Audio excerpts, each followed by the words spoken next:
with my, oh, there we go. Okay, is that better? Okay, great.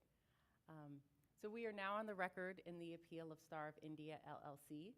These matters are being heard before the Office of Tax Appeal. The OTA case numbers are 1808-3610 and 210-88499. Today's date is Tuesday, May 20th, 2025, and the time is approximately 9:35 a.m. Today's hearing is being heard by a panel of three administrative law judges and hearing officers. I am Judge Ralston, and I will be the lead judge. Judge Long and Hearing Officer Wilson are the other members of this tax appeals panel. All three of us will meet after the hearing and produce a written decision as equal participants. Although I'm the lead judge, I will conduct the hearing. Any judge or hearing officer on this panel may ask questions or otherwise participate to ensure that we have all the information that we need to decide this appeal. As I mentioned, this hearing is being live streamed to the public. We have our stenographer present, Mr. Barnard, who is reporting this hearing verbatim. To ensure that we have an accurate record, we ask that everyone speaks one at a time and does not speak over each other. Even if you think you know what we're going to ask, please let us finish the question. Also speak clearly and loudly. When needed, Mr. Barnard will stop the hearing process and ask for clarification. And after the hearing, Mr. Barnard will produce the official hearing transcript, which will be available on the Office of Tax Appeals website. I'm going to ask the parties to please introduce themselves for the record, starting with Mr. Mickey. Please state your name and who you represent. Yes, I'm Kai Mickey. I'm president of Sales Tax Specialists, and I'm here representing Star of India LLC. Thank you. And for CDTFA? Nalan Samaravikrama, hearing representative for the department. Jason Parker, Chief of Headquarters Operations Bureau with CDTFA.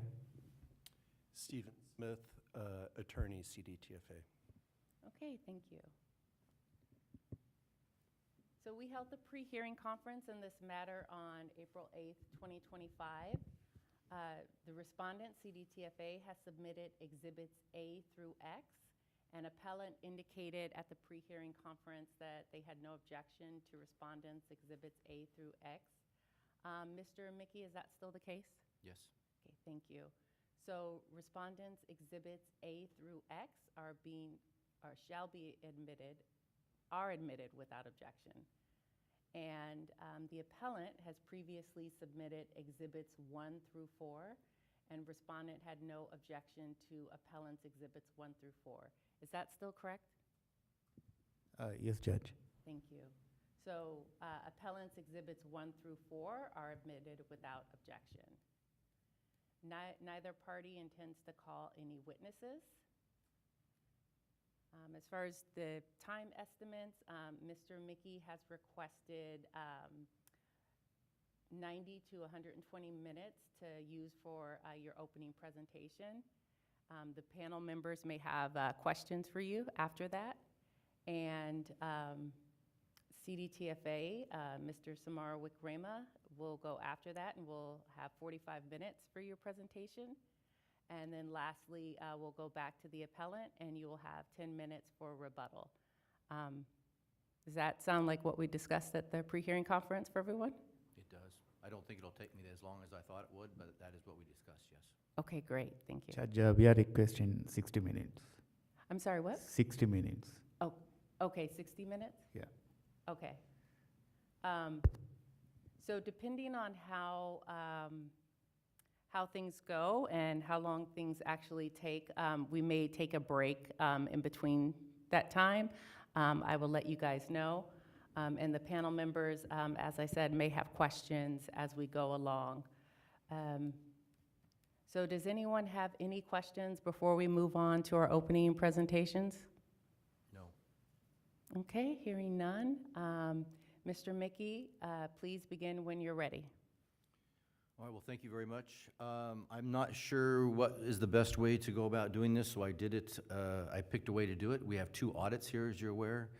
There are some individual specific issues with each audit, and then there are overlapping issues with both audits. So what I've decided to present first is we'll be looking at the second audit period. And during my presentation, rather than referring to your case numbers, if it would be okay, we can just refer to audit number 1 as the old audit, and audit number 2 is the newest audit, just to make it easy to present, because we're gonna have to go back and forth to the exhibits to my worksheets, so it might be more helpful to do it that way. So I'm gonna be focusing initially on a couple of things with audit number 2, which is the second audit period. We're gonna start by going through my exhibits. A little background notes here. Between the two audits, there were different people doing the returns. It's pointed out in the audit that in the first audit, there was an individual that was running the business. That person is no longer available. They did not participate in the second audit, or at least they were not involved in the second audit. And I got involved late in this audit. This is a very old case, as you all are aware. And unfortunately, between the time that the audit was done and when I came on board, most of the records have become unavailable. So some of the, and we'll discuss that a little bit when we start talking about penalties later, but I'm limiting most of my discussion to what's in the audit, but I wanted to point out that that was the reason. And I'm gonna have a little issue with that in a bit, but I just wanted to be transparent and clear that that's what's going on here. So in the first presentation, I'd like to look at my Exhibit 1. Okay? The Exhibit 1 has to do with schedules, the markup issue in the second audit. And I think my exhibits were clear, but I did want to walk through and kind of explain what I did. I don't know if it's appropriate, but I guess I would start by asking does the staff agree with what I've done here and make it real easy? Is that an appropriate thing to ask?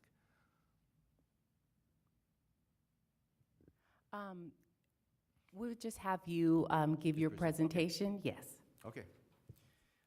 So, starting with Schedule 12, B is where this starts, and R12, R2, 12D.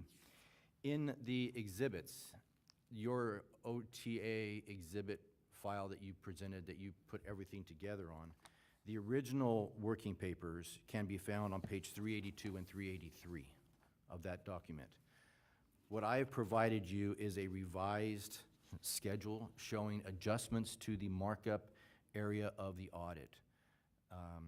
The current re-audit is showing $410,995 in markup sales for the second audit period. Once this adjustment is made, you'll see that we come down to an understated taxable sales amount based on the markup of $125,762. The original numbers were $410,995, and the adjustment that we're asking for brings the audited understated sales adjusted down to $125,762. And the way this comes about is if you look at my Exhibit 1, page 4 of 8, you'll see down in the bottom, there's some yellow boxes and green boxes. This is just a replication of what was the original audit look like on that Schedule R12D. And what the original auditor did, and there's a lot of back and forth in all of this, and I'm trying to clear a lot of that out in this discussion. A lot of it doesn't really have meaning when we look at what we're doing here. Ultimately, in the re-audit, the first re-audit, it was accepted that the 2013 income tax return figures would be used as the purchases for the 2013 period in this schedule. And you see down there at the bottom, it's row 42. And right now, my number shows 135,071. In the re-audit, that number is 204,947.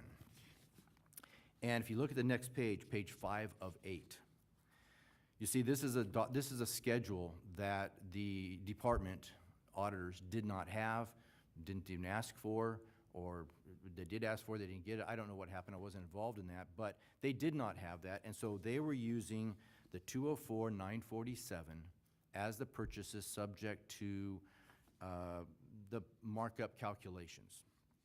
They then separated that into alcohol and food. But What I discovered, as you can see here, is that when you look at the secondary page of the cost of goods sold for the 2013, cost of goods sold? Yeah. Sorry, I'll talk closer into this. The second page, page 2, cost of goods sold, you'll see that the 204,947, which I have highlighted, it actually consists of two amounts. One amount is purchases less cost of items withdrawn for personal use of 135,071, and then there's cost of labor of 69,876. Those two numbers make up the 204,947. And we should all agree that the labor is not subject to the markup. And so all I have done here is replaced the correct amount of 135,071 into the previous amount of 204,947. And you'll see that again on page 4, down in the bottom in the yellow box. And then secondarily, in the re-audit, they used an estimate of, excuse me, estimate of the 2014 purchases based on 2013. Well, we got the 2014 income tax figures, and so we are asking that we substitute the calculated 2014 amounts for the actual amounts on the 2014 income tax return, Schedule C, cost of goods sold. And the original audit, or the re-audit, showed 252,176 as the cost of goods sold. And you can see from page 7 on my exhibit 1 that the total cost of goods sold for that year was actually 193,666. Now, what I also did was I'm going to show you that when you look at the 2013 period, you'll see on page 6 of 8, I've highlighted the line 26 where it would be wages, and there are no wages shown. And that's in 2013, that should be accepted that the wages are the line 37 in the cost of goods sold, the 69,876. So the taxpayers, CPA, had combined purchases of inventory with wages to come up with cost of goods sold.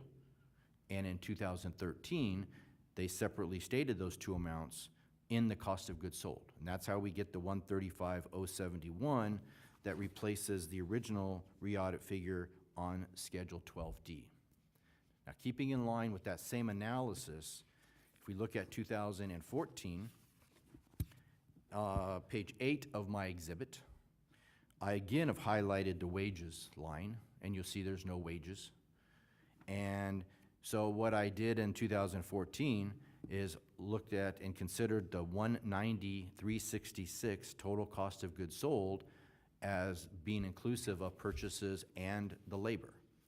And I used the percentage that was developed from the segregated amounts in 2013 to segregate the 2014 amount. And that's how we came up with the 125,642 of purchases. That is 66% of the 193,666, and in 2013, the purchases was 66% of the total. That's how I came up with those numbers. And if you look at the totals, just look at reasonableness for 2013 and 2014. In 2013, the total cost of goods sold, both labor and purchases, was 204,947 with two separately stated amounts. And in 2014, the total combined figure was 193,666. Those are materially close, which should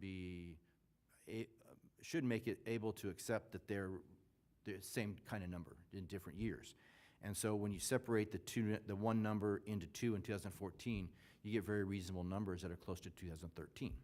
So now all we've done is gone back to the first page, or it's actually page 4, and substituted down there at the bottom the 135,071 for 2013 and the 125,642 for 2014, and let it flow through, because what they had to do with those numbers is they then needed to break those into alcohol and food.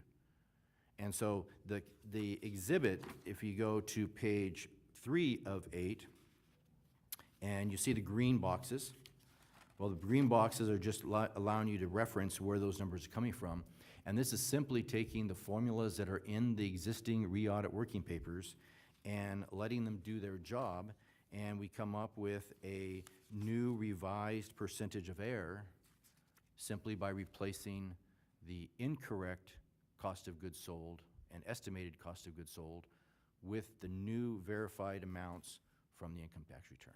And so by doing so and reducing the percentage of error down to 23.92 and 69.3, which you see on page 3 of 8 of the exhibit, when you factor that in back on R212A, all I did there was change the percentage of error, and we get the understated taxable sales of 125,762 instead of the 410,995.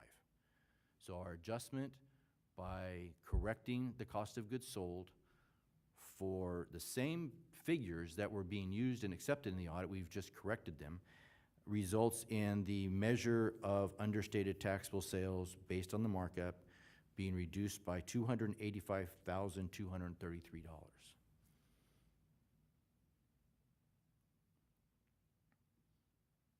So hopefully the schedules are clear as what I did. They're, again, just to be clear, they are essentially the same audit working papers with the numbers changed for the cost of goods sold, and it all flowed through. The only change we made. So that's our presentation for this first item in the audit.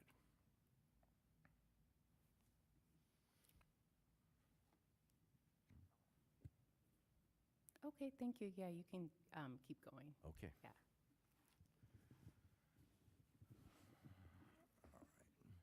Next, if you look at my Exhibit 2,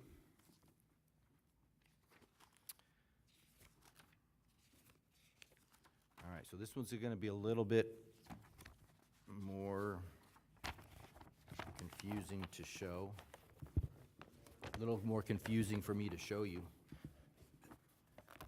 We need to all be sitting around a table, and I can lay those all out and show you, but.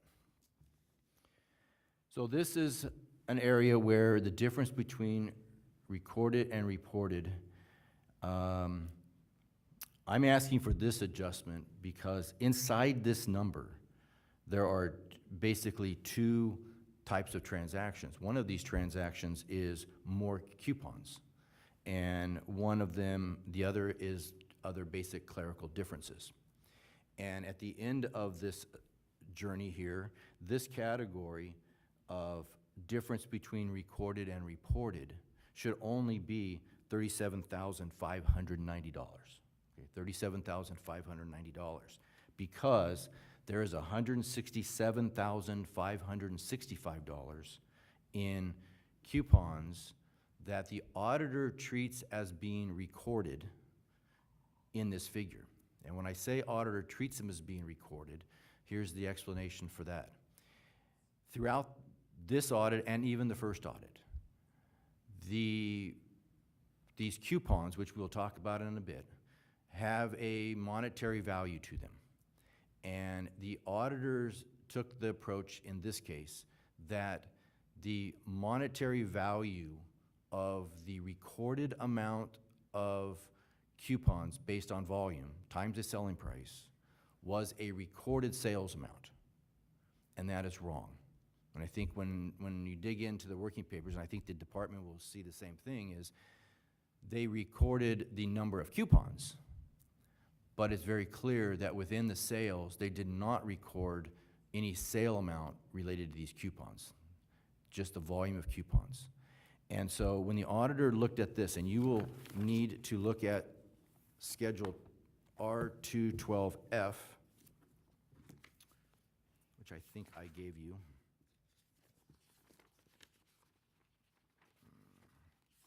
Well, actually, a couple ways you can look at this. So if you will look at page 5 of 5 of my Exhibit 2, okay?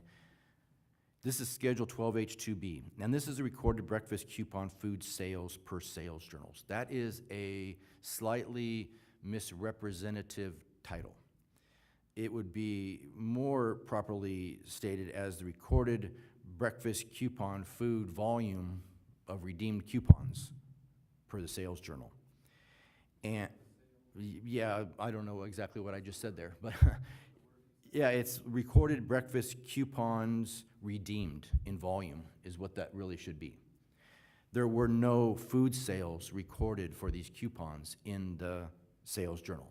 So, column C, it's referencing sales journal, number of breakfast coupons redeemed. It gives it an $8.99 value. We will talk about that in a little bit, but that's moot to this discussion. You follow down 18,639 coupons. They calculated a price of $167,565 based on the $8.99 selling price. And then when you follow this schedule through to the next schedule, Schedule 12H2, you see that now they got recorded food sales per sales journal and schedule. So now the auditors are bringing forth different elements of what they called sales and adding them together to get recorded food sales. To then use that total recorded food sales to compare it to the food sales that they reported. And so here's where the problem comes in. On page 4 of 5 of my exhibit, you see I've highlighted column F. Okay, this 167,565. It is included in now the 492,058, which is total recorded food sales. Okay, the problem is these are not recorded food sales. They may be coupons. Okay, they're the coupons that were redeemed. So that's the other issue, but they were not recorded sales. So you must exclude this 167,565 from column H. This should not be in this calculation, which would then reduce the 492,058 in column H by the 167,565. Okay? But it's a little bit more convoluted than that, because now you go to 12H2 and you see that I've also again highlighted column F, and this is another way of looking at it. It's this actually this page, same page. I'm sorry. You go to 12H. When the all right, so now they're bringing everything together on this column to come up with their total recorded taxable measure, which you'll see in column G. All right? So column C plus D is going to equal column E. And you see that column E is called total recorded taxable alcohol and food sales, 750,219. They then add some gratuity to it, and they get total recorded taxable measure of 760,925. I hope you're with me here. Then they compare that against reported taxable sales of 555,769, and this is how they come up with the 205. I'm sorry, I thought I was going slow. Okay, I know I'm trying to go slow because it's very complicated. All right, let me back up. Column C, total recorded alcohol sales. That comes from another schedule, which we're not worried about right now. Column D, total recorded food sales, ex-tax. This is the number that came from the schedule that I had you look at here just before this, that includes the auditor's calculation of the sales price value of the redeemed coupons. So the 492,058 in column D on 12H includes the 167,565 in calculated coupon sales. When combining column C and D on Schedule 12H, you get the 750,219 in total recorded taxable alcohol and food sales. Remember, the 750,219 includes the calculated sales for the food coupons. They then add some mandatory gratuities of 10,705 to the 750,219. So column E plus column F then equals column G. So the total recorded taxable measure now, as calculated by the auditor, becomes 760,925. Again, remember that that number now includes the calculation for those food coupons. So now they take that number in column G and compare it against the reported taxable measure from the sales tax returns in column H, and the difference becomes the 205,155 in column I. So that means that that difference of 205,155 includes the 167,565 from those coupons. Those coupons were not recorded. The value of the coupons were not recorded. And there's comments throughout the audit that will confirm that. So all we're asking here is that this category on 12H, and you'll see my yellow box here, we're removing the estimated coupon values from the 205,155, and we come up with a revised recorded versus reported of 37,590. Now what you'd have, yeah. So that's, I mean, it's all math. And it's, hopefully when you look at the exhibit after hearing me mumble through trying to explain it, going back and forth, it will make sense. But it's a simple thing that the auditor calculated an audited, recorded taxable measure, compared it against reported taxable measure, and got a difference. And when calculating the audited, recorded taxable measure, they included an amount that is not a recorded sales amount. That's basically what happened, simplified. So the 167,565 should not be part of recorded versus reported differences on this schedule.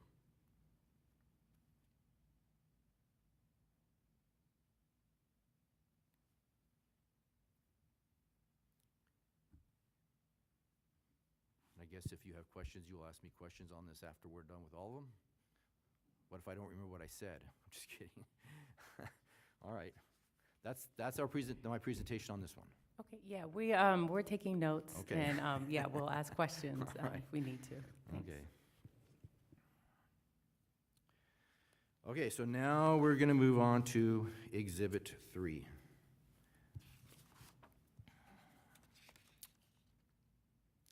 This one hinges on the adjustment we just talked about. It's a flow-through. If you look at the differences in Exhibit 2, if you look at page 4 of 5 of my Exhibit 2, you'll see that in fourth quarter of 12, there's zero. Okay? So they did not have the information to calculate the differences in Schedules 12H for the fourth quarter 12.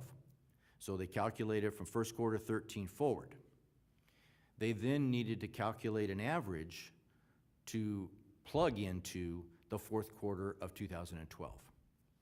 So essentially what they did is they took the quarterly average difference for the period from first quarter 13 to third quarter 15 and applied that difference into the fourth quarter of 2012 on Schedule 12G. So if you go to my Exhibit 3, from first quarter 13 to third quarter 15, I am in row 11 now. You see I've highlighted the 324,493.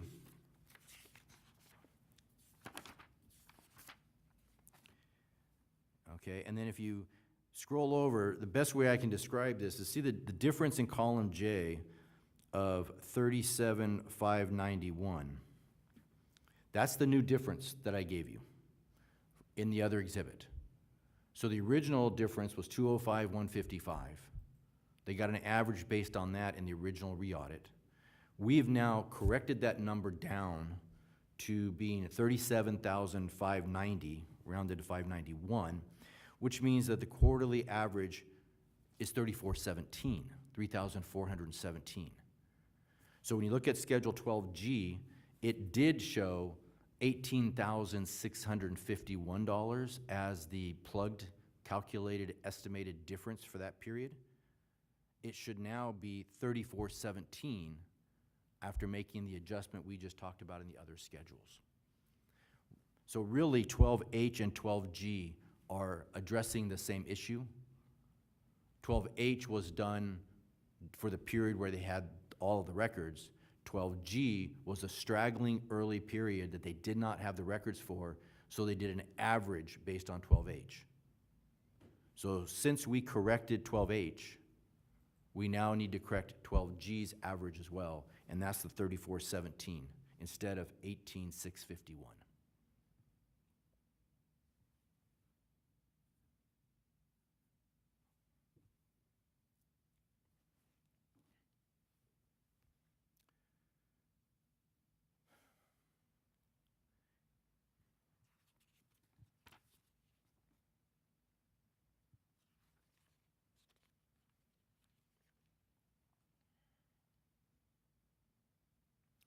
That's it for that one. Okay. Okay, so now we're going to start looking at a couple of things having to do initially with, we're looking at the percentage of error. Now we're going to go back to the first audit. There's no difference. We've already addressed the differences between recorded and reported in the second audit. There's now, in the first audit, there's scheduled 12B and 12C differences. What happened here was the auditor, and this is the unfortunate part having to do with the length of time this has gone on, and there were a number of remodeling efforts at the location, change in personnel, and so unfortunately what has happened is I don't have access to the records that the auditor used to come up with the differences in the 12B and 12C of the first audit. Audit schedules 12C in the first audit were differences based directly on calculations that the auditor performed based on sales records that the auditor had in their possession. 12B is, again, a projection based on the results of 12C. So they kind of go together. And the issue that we have here is multifold. On schedule, there are comments in the audit that the auditor showed up and that there were 12 boxes of records for the auditor to look at the accountant's office, the original accountant's office. I don't have those 12 boxes of records. We have searched upside down and backwards everywhere we could. So unfortunately, I don't have those. But the auditor had them.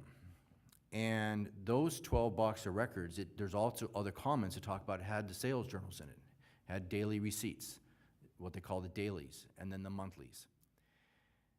So the auditor in the 12C schedule used monthly summaries for second, third, and fourth quarter of 18, and accepted the monthly sales summaries, and then used the dailies to add up the dailies for 2 quarters. And you see those on schedules 12E and F, I think, in the audit. And the auditor claims that the amounts that they compiled from the dailies exceeded the amounts that were on the monthlies. And so for the remaining period, from 1/1 of 2009 until the March of 2011, the auditor disregarded the monthly summaries and did a projection based on the results of second quarter 2008 through the second quarter of 2009. Herein lies our issue. We believe that the auditor should have done more work at the time before just projecting this. And had the auditor done that, the projected clerical differences would have been less. And on Schedule 12C of the audit, of the re-audit, the auditor makes this comment that says scheduling dailies was taking an excessive amount of time and there were multiple days missing, so a percentage of error was computed using the above quarters.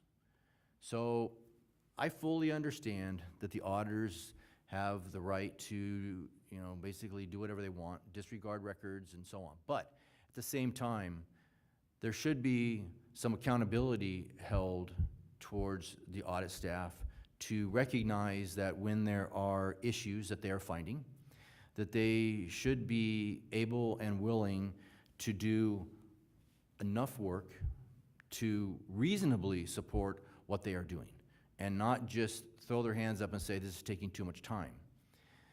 This is a significant amount of purported understatement that could have been calculated based on actual figures, and they weren't. They did have the monthly summaries for the entire period, and they're still in existence. And so we are asking that because the auditor chose not to do sufficient sampling, a sufficient review, a sufficient analysis in light of the circumstances with the records that they were provided, that we should not have to live with these results. We should be able to use the amounts that the auditor should have used at the beginning that still exist, and those are what's in the audit.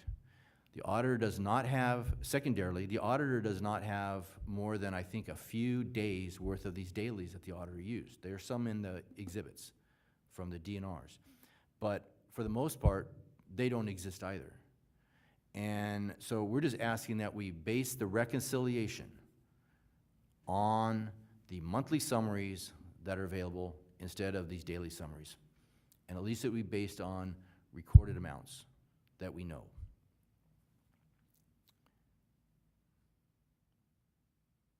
I trust that makes sense.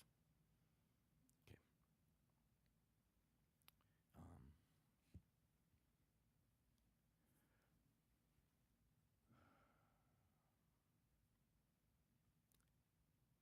Next area that we're going to talk about is the unreported breakfast coupons. And this is an interesting area. Throughout, these unreported breakfast coupons represent coupons that were redeemed or purportedly redeemed by hotel guests in the restaurant, and the hotel guests had received these coupons from the hotel upon renting a room, getting accommodations. Throughout the whole audit period, both first and second audit period, it's real clear that these breakfast coupon dollar amounts were not included as sales in the sales journal. And the auditors in the first audit based their revenue estimate of these coupons based on a single amount that they found on one of the worksheets that showed $7.95. And I might add, it's the same worksheet that is of the series that we asked to use in the reconciliation. So it was acceptable for this, and so we don't really take issue with the calculation of the dollar amount.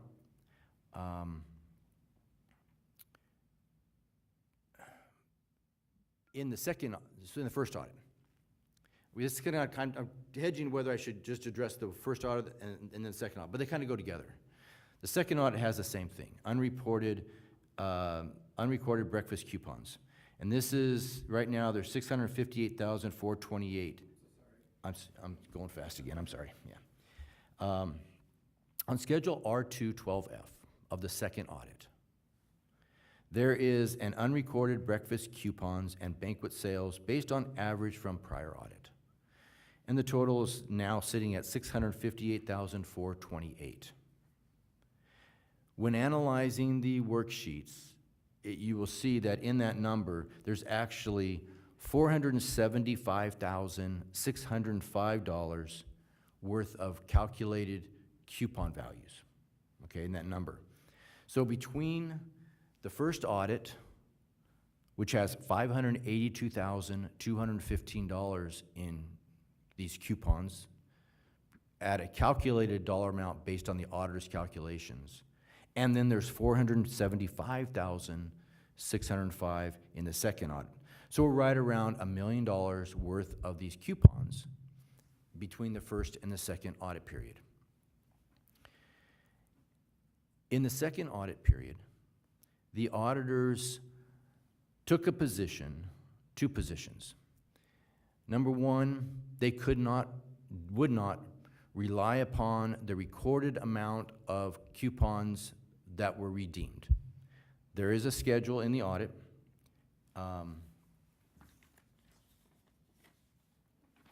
It is Schedule 12F2 is the schedule that shows the number of recorded breakfast coupons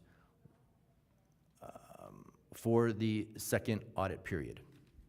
And it's in column E and F. And so the taxpayer had recorded these coupons of 18,639 in volume for the period. The auditors really arbitrarily decided that that was not sufficient numbers of these coupons. And so they proceeded to then use an estimated quarterly amount of coupons based on the first audit. So they totally disregarded the 18,639. And they took an average of from the 61,031 that were redeemed in the first audit. So basically equated the number of coupons that were redeemed in the second audit period to the number of coupons that were redeemed in the first audit period. Now, in another memo, the issue we have with that now is that in a memo dated March 4th, 2021, David Hofer, District Principal Auditor for Sacramento, responded to the petition section and said, records were determined to be inadequate. Per review of both the prior and current audits, it was determined that the accounting procedures, types of sales, and quantity of sales were substantially the same. There's not a large gap between the audit periods. So they are just looking at this. Now, remember, they would not accept the journals, the sales summaries. They're not accepting the number of coupons, and they're also raising the value of the coupons by $1. So they're all over the place as far as what they're doing with these coupons. And what we believe should happen is they should accept the number of coupons that were recorded. There was also a coupon discussion where the coupons were at $3.49. Instead of using $7.95, they should use the $3.49 coupon value. It's also exhibits in the working papers. And reduce that $475,605 in the second audit period considerably based on what was recorded.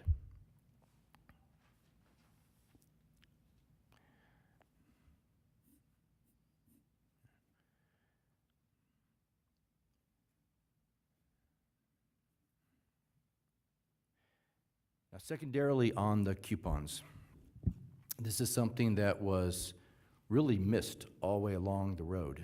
And remember, as I explained earlier, they do not treat these as sales. They're not recorded, they're not rung up. The idea was that the restaurant would be reimbursed by the hotel for the number of coupons. Now, if that happened, then I guess the sales between the hotel or the restaurant and the hotel, according to Regulation 1603, would be taxable sales. However, after investigating this and asking the right questions, it was determined that money never changed hands between the hotel and the restaurant for these coupons. So really, everything we're talking about, the selling price, the value, the number, the quantity, is kind of moot because there were no sales, because there were no transfers of money. Now, you can argue there was a sale, and if you argue that there was a sale, it was never paid, then there's a bad debt deduction. So either way you look at it, the unreported breakfast coupons should not be set up as taxable sales in the audit. And to support this, we go to Exhibit 4. And these are the 3 affidavits that I have obtained from 3 individuals that were knowledgeable about what was going on at the time. And they're self-explanatory. They say essentially the same thing. But these 3 individuals, the office manager, Ellen Bocast, Vinod Sharma, the owner of the hotel, or part owner of the hotel, and Albert Bashir, who's general manager of the hotel, all confirming, verifying, validating, and certifying that the hotel did not end up paying the restaurant for these coupons. So we either need to remove the coupons from the audit as there being no sales, because there was no exchange, so there's nothing there, or we need to add in a bad debt allowance for these items. Either way, there should be no tax due on the breakfast coupons.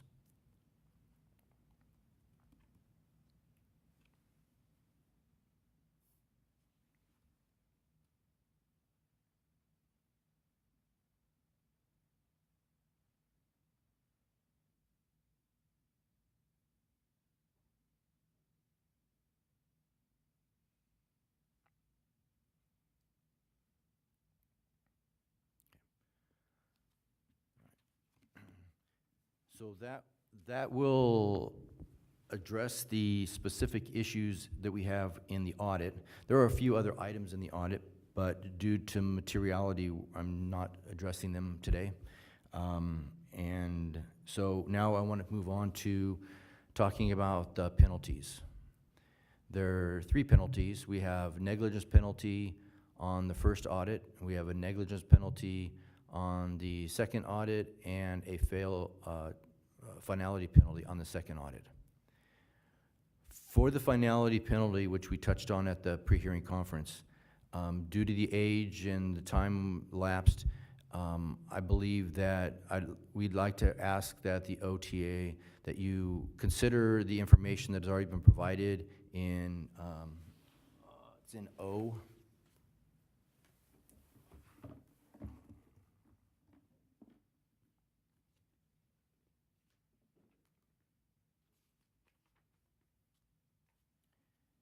Exhibit Q in the CDTFA's exhibit, okay?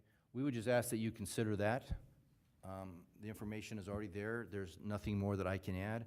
The only thing I would add is if we need to file, what I think would be appropriate would be a declaration of timely mailing, that if you determine that that's necessary, that we be allowed to meet that specific requirement based on the information that's in that exhibit. But I have nothing more to present on that penalty today.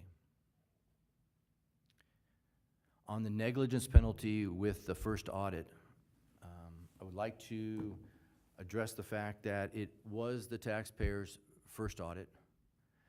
A sizable chunk of that is due to misunderstanding, that audit is due to misunderstandings of the law, and an amount that we don't believe is taxable anyway.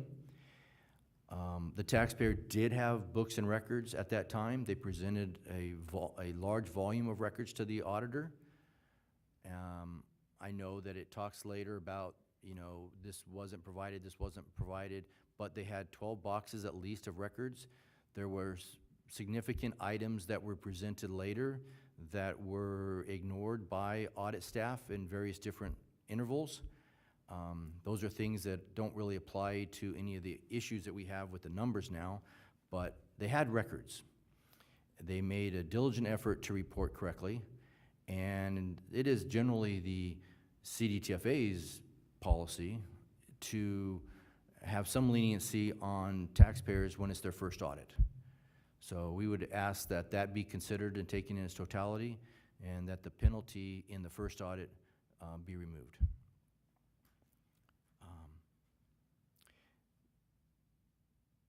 Really, now, in the second audit, when we look at the adjustments that are in the second audit, the bulk of the liability is going to be these coupons. We have already addressed the markup. It brought it down to a negligible amount. The difference between recorded and reported, which should be brought down to a very minor negligible amount. The additional taxable sales based on average, that should be a small amount.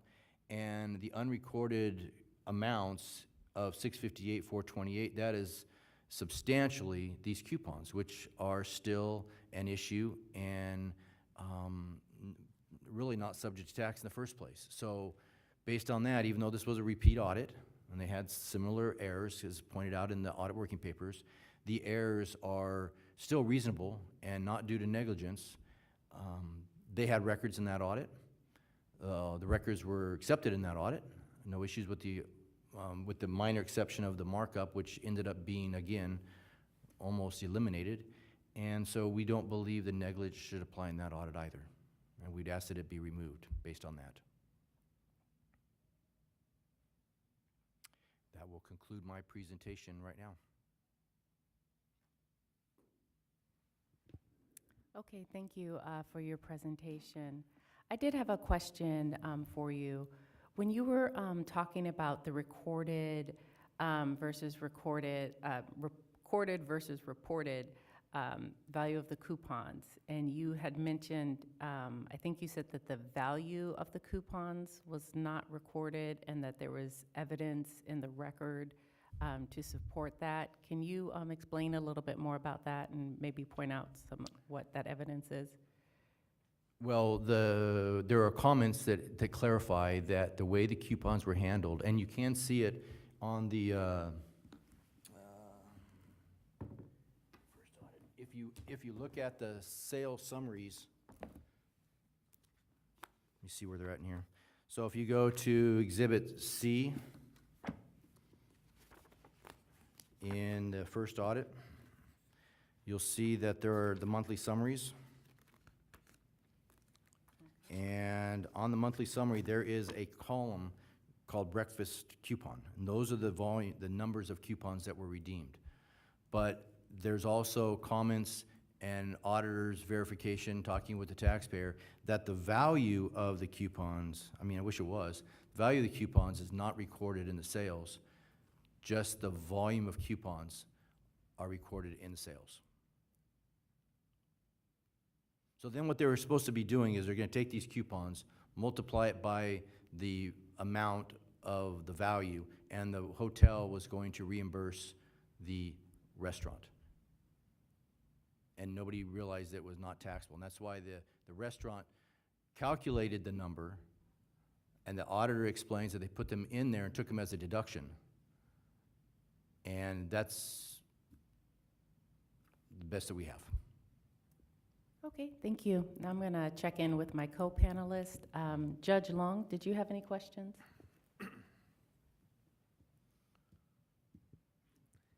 Yes, just a few questions. First, regarding the reduction of unreported taxable sales to $125,762, the wage ratio question. Do you have any documentary evidence for the wage ratio in 2014 other than the projected calculation from the 2013 federal return? No. No, there's no documentation of wages paid in the hearing binders, right? Not that I'm aware of. Okay. And then I wanted to go to also the difference between the recorded and reported, the redeemed coupons. I'm not quite sure how to word this, so bear with me. If I'm the hotel guest and I give the restaurant my coupon, that is what you mean by redemption, right? Yes. And so then I, the hotel guest, receive the food? Yes. And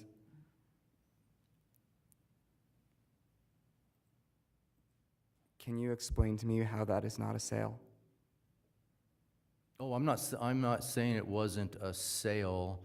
I'm saying there was no money transferred between, the way the law said, 1603 says that that type of transaction is basically the hotel is the consumer, so the sale from the restaurant to the hotel would be a taxable sale. Well, I don't disagree with that. What we're saying is that if there was a sale that took place, the restaurant was never reimbursed for it, so the hotel never paid that.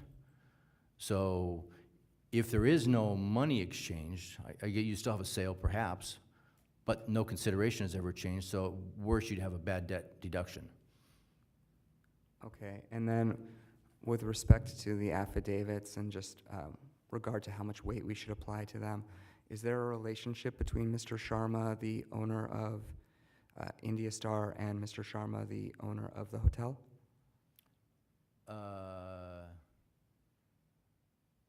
Vinod Sharma is a member or part of the hotel and part of the restaurant, Okay. the LLC. And then, The other two are completely independent. Completely independent. And I might add that during the first audit period, this is very important, you bring up a good point. During the first audit period, Vinod Sharma was active in the restaurant, but he was not active he was active in the hotel, I'm sorry, I misspoke. Active in the hotel, but another gentleman, Harnik something, was running and in charge of the restaurant. And so Vinod Sharma was not active in the restaurant during the first audit period. okay. And then,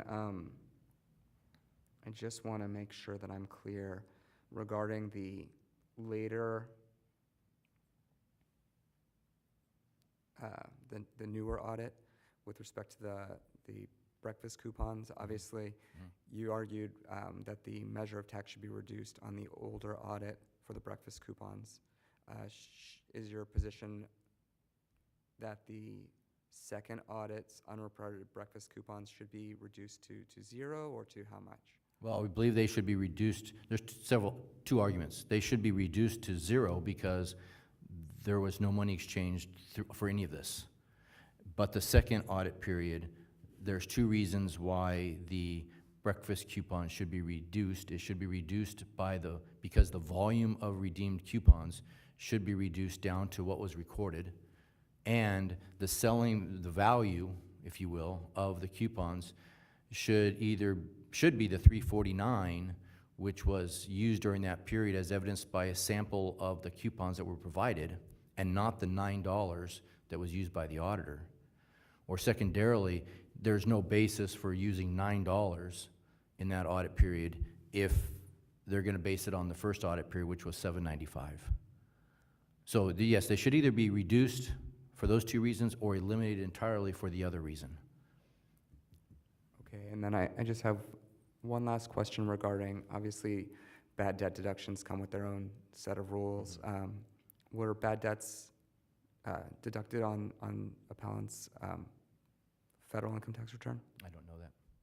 Okay. No further questions. Thank you. Okay, Hearing Officer Wilson? Yes, I have a question. In going to Exhibit 1, on 12D, how did you determine the split between alcohol and food on that? That's the auditor's calculation. So on 12D, if you look at Exhibit 1, page 4 of 8, let me find this. That is, okay, so at the bottom, see the yellow boxes and the green boxes? So the green boxes and so the 42,223, as an example for alcohol for 2013, and the 92,848, those are formulas inside there from the auditor's schedule. They did a segregation test and determined all of that. So all we did was plug a different number. That's why I had the black box around the yellow. The only number we changed ourselves were the two yellow ones. The green, that changed because of the formula that's in there. Okay, and then for the markups that are the new markups calculated, Mhm. do you find those to be reasonable? Well, actually, I find the food to be high now, but And the alcohol? they look reasonable. I think they're still reasonable. I think that they are, yeah, I think they're reasonable.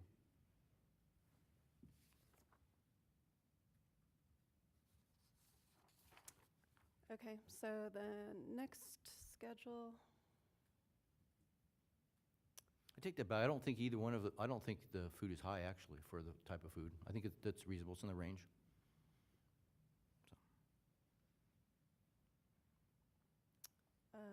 so the next schedule, 12B, 12B. Which one? your schedule 12B. Oh, yes, okay. So is the reason that only alcohol is because, That's what the auditors did. They accepted the food markups as they were before, and they only marked up the alcohol. so with the adjustments that you provided, did you recalculate what the food, if there was an error on the food? Since Well, it's different? actually, the percentage of markup for both of them for the food increased based on what we did, because there were fewer purchases. So the reflected markup went up on the food, and we just used the same markup that the auditor used on the alcohol. The 3.692, we didn't change that.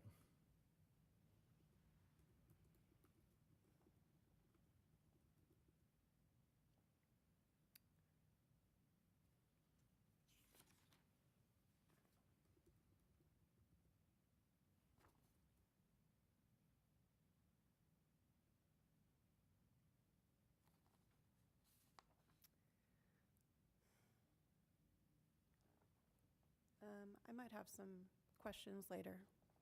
That's it for now. Okay, thank you. Mr. Barnhart, before we move on to the next presentation, CDTFA is going to have about an hour to do their presentation. Did you need to take a break or? Okay, great. Then we'll take a break for about 10 minutes or, well, we'll take a 10-minute break. Just remember, if you're staying in the room, that the microphones are on and it's still recording.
Okay, looks like everyone is ready to proceed, so we are back on the record in Star of India.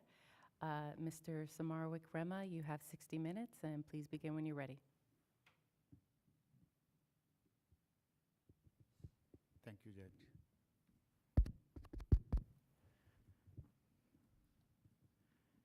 Phelan is a California limited liability company that operates a restaurant with a bar located inside a hotel. Okay.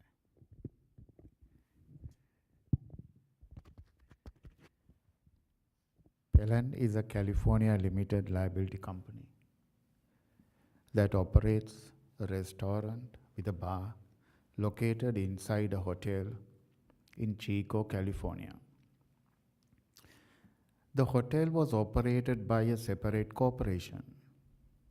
However, Mr. Vinod Kumar Sharma was an officer at both the Phelan and the hotel. The hotel had 172 guest rooms and several rooms for meetings and special events. Phelan also offered room service to hotel guests and on-site special events and banquet services. Hotel provided their guests with breakfast coupons and discount coupons that can be redeemed at Phelan's restaurant and bar. 2 audit periods are subject to this appeal. For easy reference, the department is going to refer to the audit period April 1st, 2008 through March 31st, 2011 as the first audit, and refer to the audit period October 1st, 2012 through September 30th, 2015 as the second audit. During the first audit period, Phelan reported total sale of around $1.4 million and claimed exempt food sale of around $1.1 million, resulting in reported taxable sale of around $305,000. And this is shown on Exhibit A, pages 16 and 17. During the second audit period, Phelan reported total sale of around $695,000 and claimed exempt food sale of around $25,000 and sales tax reimbursement included in total sale of around $16,000, resulting in reported taxable sale of around $654,000. And this is shown on Exhibit J, pages 28 and 29. During our presentation, we will explain why the department rejected Phelan's reported total and taxable sales for both audit periods, why the department used an indirect audit approach, how the department determined Phelan's unreported taxable sales, why the department recommended a negligence penalty, and why the department recommended a finality penalty for the second audit period for this Phelan. During both audits, Phelan failed to provide complete sales records. Phelan did not provide complete documents of original entry such as cash register Z-tapes or guest receipts, credit card sales receipts, banquet sales contracts, banquet sales invoices, complete sales journals, sales summaries to support their reported sales for both audit periods. In addition, Pellant failed to provide complete purchase information or purchase journals for both audit periods. For the first audit, Pellant informed the department that their manager was responsible for preparing the sales and use tax returns, no longer worked for them, and therefore Pellant could not explain how they reported their sales on their sales and use tax returns. Pellant was also unable to explain what sources they relied upon to file their sales and use tax return for the first audit period. For the second audit, Pellant informed they use guest checks to record sales. The guest checks and credit card sales transactions were recorded onto a sales spreadsheet.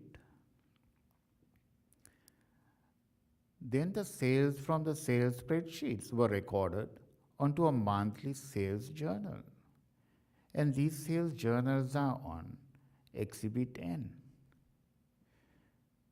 These sales journals include sales for the restaurant, bar, and banquets, and also included the number of breakfast coupons redeemed.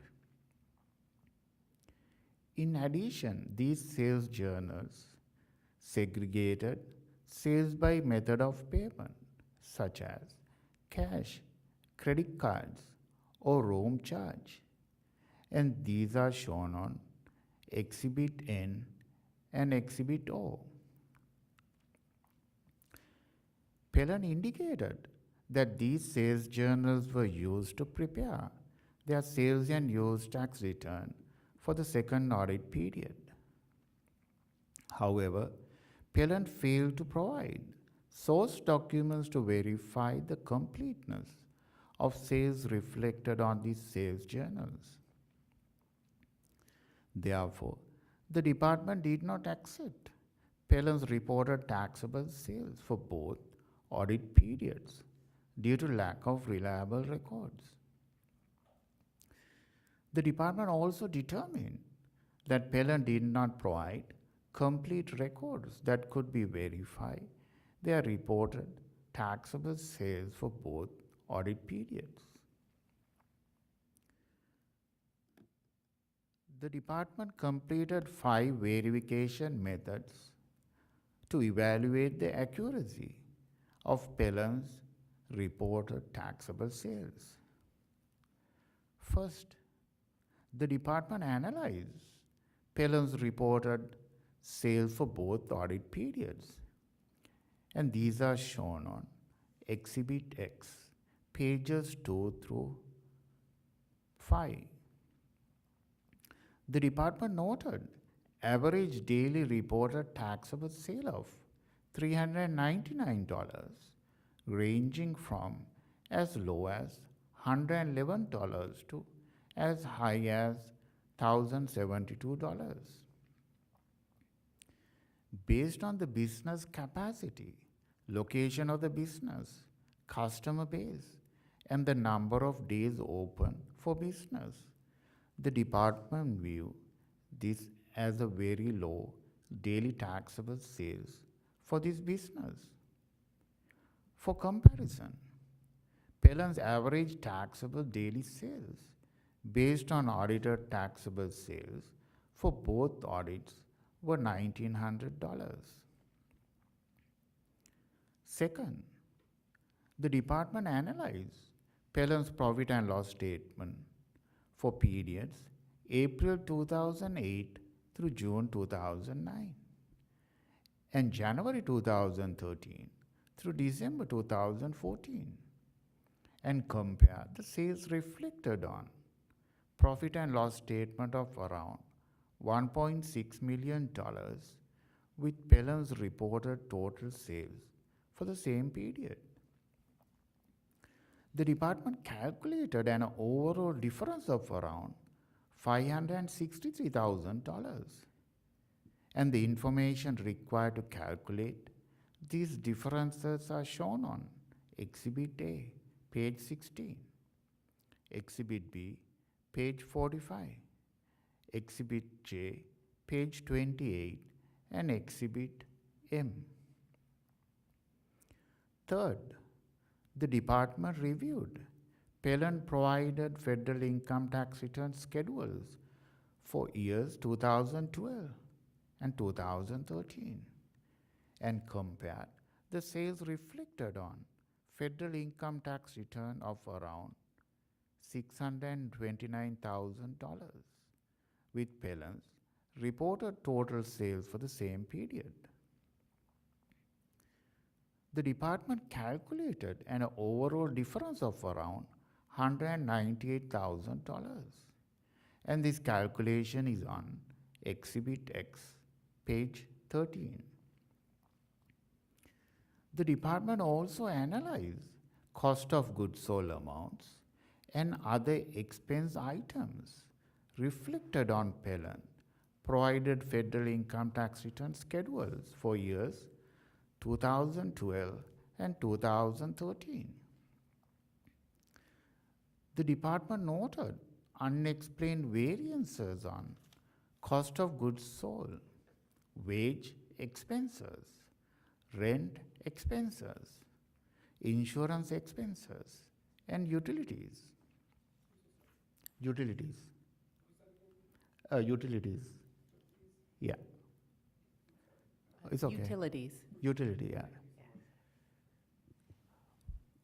For example, Pelland's cost of goods sold was around $63,000 for year 2012, around $205,000 in 2013.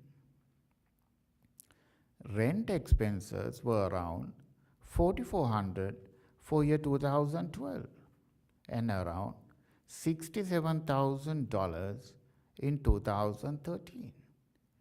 And utilities were $15,000 for year 2012 and around $46,000 in 2013. Pelland did not provide any source documents or other reliable information to verify the information reflected on Pelland's federal income tax return schedules. Based on this analysis, the department determined that Pelland's federal income tax return schedules were unreliable and unacceptable.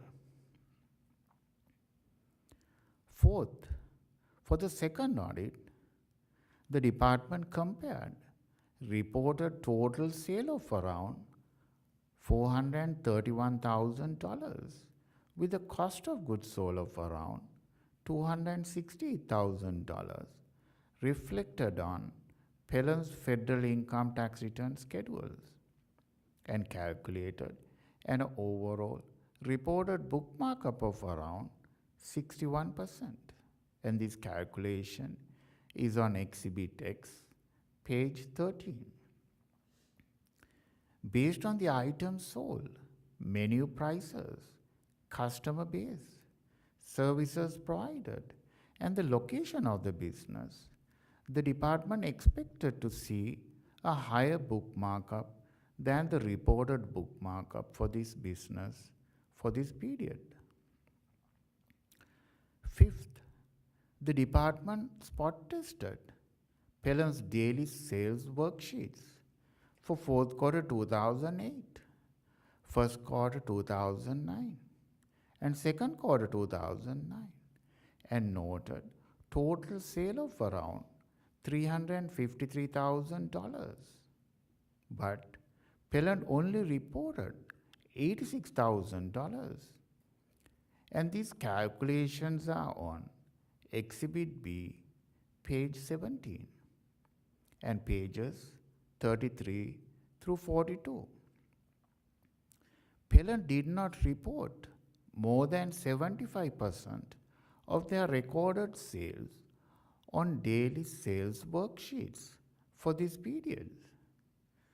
The department also noted that Pelon failed to record some of their daily sales amount in their daily sales worksheets.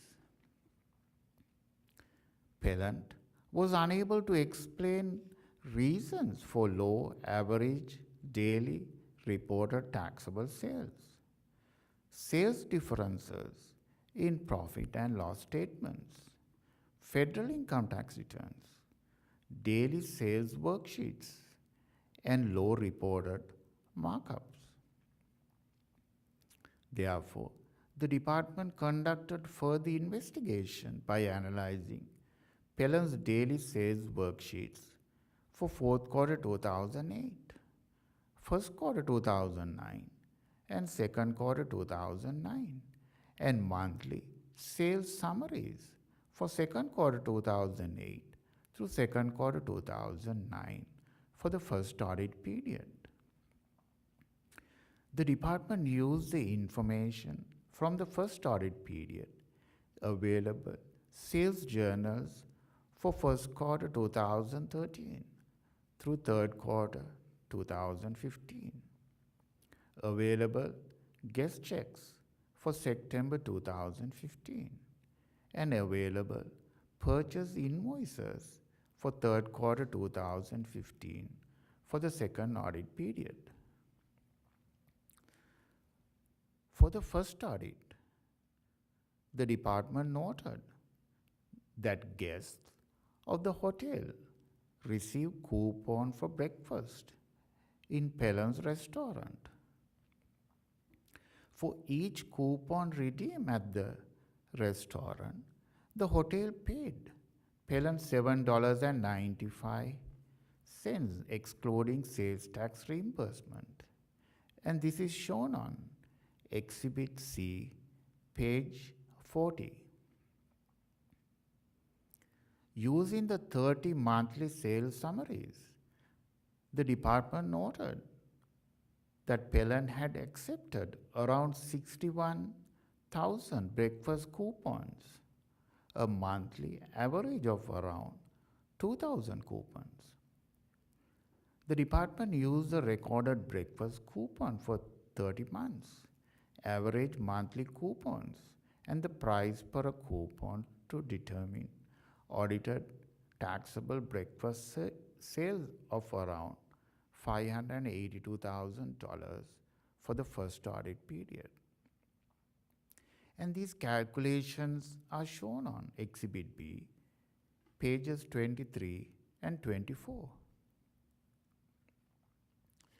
In addition to unreported taxable breakfast sales, the department used Pelon's sales summaries for second quarter 2008 and third quarter 2008 and daily sales sheets for fourth quarter 2008 through second quarter 2009 and determined that Pelon collected sales tax reimbursement of around $48,000, comprised of around $5,900 from banquets for second quarter 2008 and third quarter 2008, and around $19,000 from the restaurant, and around $23,000 from the bar for second quarter 2008 through third quarter 2009. And these calculations are shown on Exhibit B, page 28. For each monthly periods, the department divided the recorded sales tax reimbursement collected by applicable sales tax rates to determine audited taxable sale of around $653,000 for second quarter 2008 through second quarter 2009, which exceeded Pelon's reported taxable sale for that period by around $497,000, And this calculation is shown on Exhibit B, pages 27 and 28. The department also noted that Pellen's daily sales sheets and monthly sales summaries showed that Pellen recorded sales tax reimbursement of around $19,000 from the restaurant for second quarter 2008 through second quarter 2009.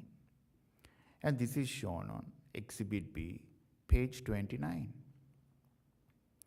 Using the applicable sales tax rates, the department calculated that Pellen had collected sales tax reimbursement on taxable restaurant sale of around $257,000 for this period. However, the department noted that Pellen had recorded total restaurant sale of around $292,000, excluding sales tax reimbursement for the same period, and determined a difference of around $35,000 as additional unreported taxable restaurant sales. And this is shown on Exhibit B, page 29. The department found that Pellen recorded sales tax reimbursement of around $5,900 from banquet sales in their monthly sales summaries for second quarter 2008 and third quarter 2008. It found no recorded banquet sales for periods after third quarter 2008. The department determined that Pellen had made banquet sales throughout the audit period.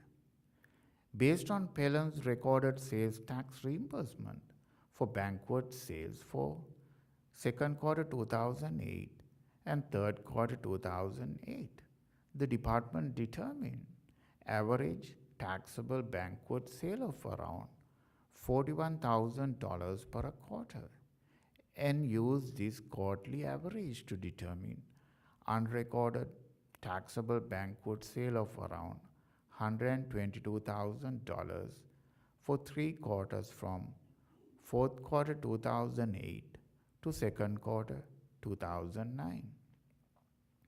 And this is shown on Exhibit B, pages 31 and 32.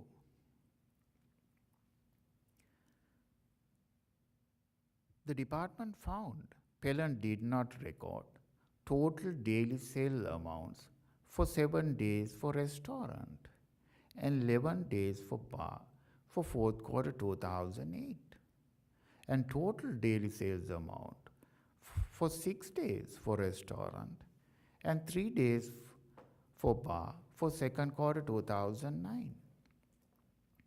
Using average recorded daily restaurant and bar sales amounts, the department determined the sales for this unrecorded sales amount of around $20,000 for fourth quarter 2008 and second quarter 2009.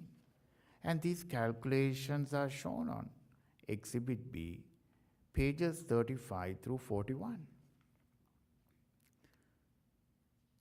Based on these findings, the department determined sales summaries for the first audit period, except second quarter 2008 and third quarter 2008, to be incomplete and unreliable because the amounts recorded in the daily sales sheets exceeded the amounts recorded in monthly sales summaries.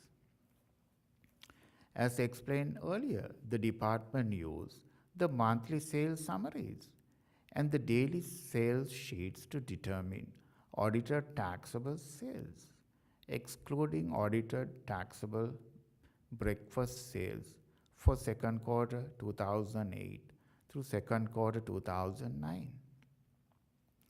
And these calculations are shown on Exhibit B, pages 26 and 27. The audited taxable sales, excluding auditor taxable breakfast sales, were compared with the corresponding reported taxable sales to determine the error rate of around 435% for second quarter 2008 through second quarter 2009. Pellan did not provide any sales records for third quarter 2009 through first quarter 2011. Therefore, the department used this error rate and reported taxable sales to determine unreported taxable sale of around $652,000 for third quarter 2009 through first quarter 2011. And this calculation is shown on Exhibit B, page 25.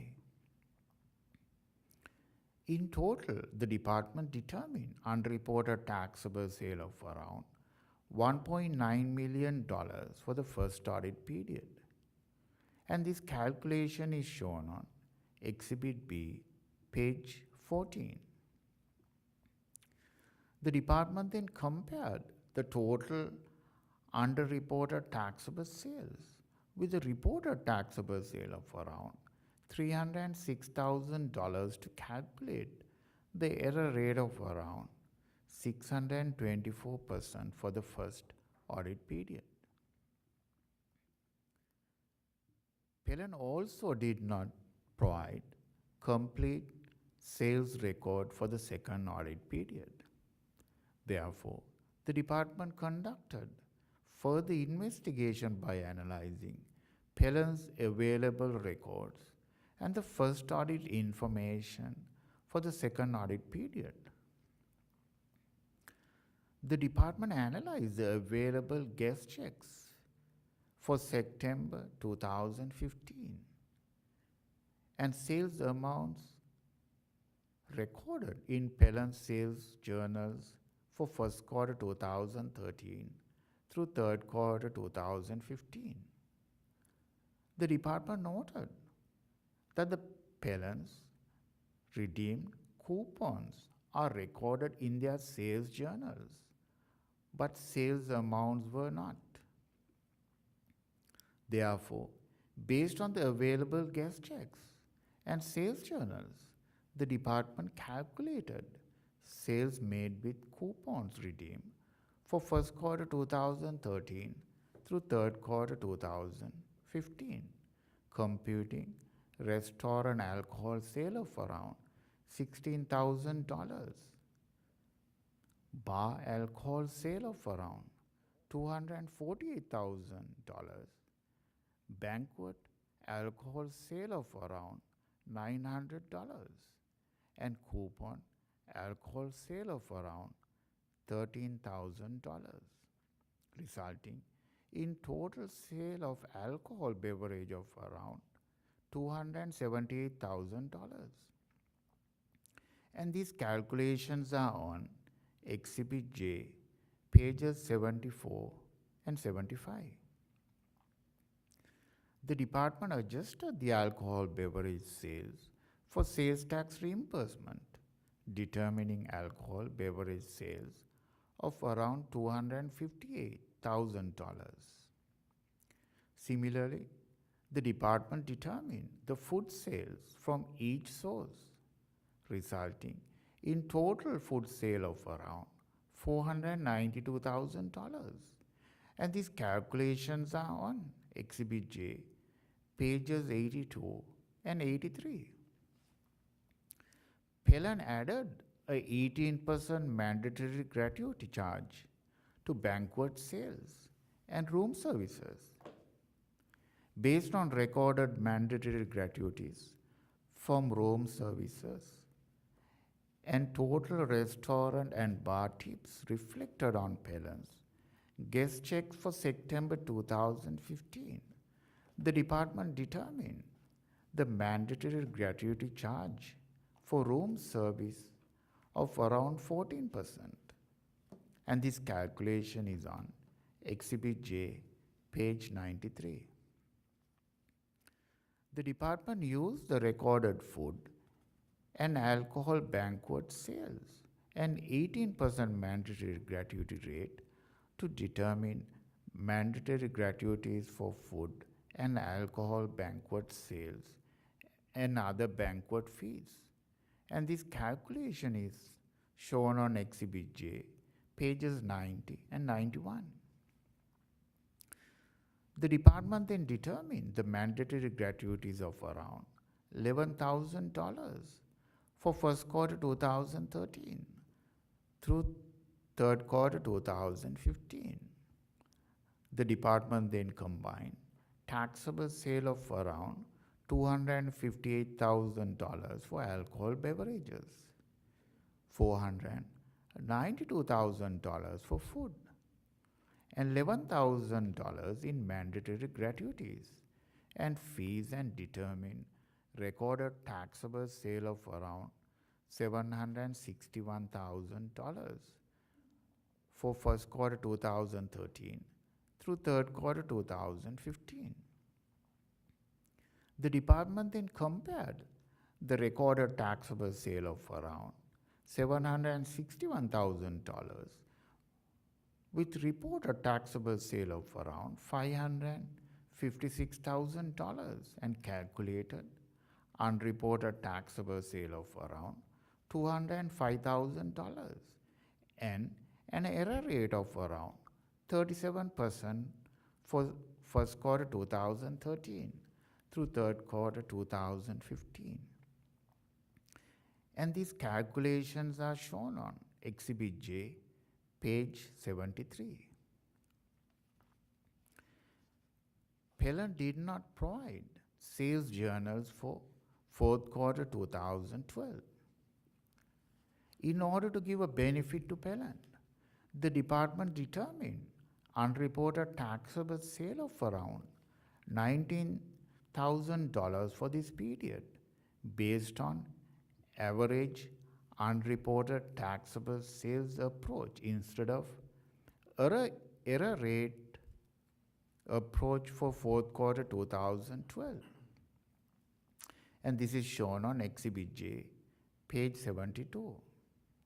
Had the department determined the unreported taxable sales using reported taxable sales and the error rate of around 37% for fourth quarter 2012, then the unreported taxable sales would increase by around $18,000 from around $19,000 to $37,000. As mentioned earlier, the department noted Pellant recorded their number of redeemed coupons in their sales journals, but not the sales amounts. Therefore, the department used Pellant's sales journals for first quarter 2013 through third quarter 2015 and scheduled around 19,000 breakfast coupons redeemed during the 33-month period. And this is shown on Exhibit J, page 86. When compared to the around 61,000 breakfast coupon redeemed during the 30-month period in the first audit period, the department determined that the number of breakfast coupons redeemed during the second audit period were low, and this comparison was shown on Exhibit J, pages 68 and 69. Pellant redeemed 68 breakfast coupons per day during the first audit period, and Pellant recorded only 19 breakfast coupons redeemed per day during the second audit period. The department compared these average daily breakfast coupons with the number of guest rooms in the hotel of 172 and determined average daily breakfast coupon number of 19 for the second audit is not reasonable. Therefore, the two breakfast coupon averages were compared, and a monthly difference of around 1,500 and a quarterly difference of around 4,000 were calculated. And this is shown on Exhibit J, page 69. The department determined the difference as unrecorded breakfast coupons.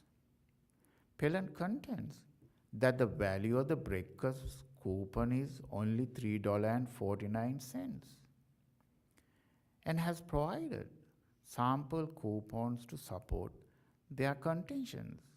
This is shown on Exhibit S, page 68.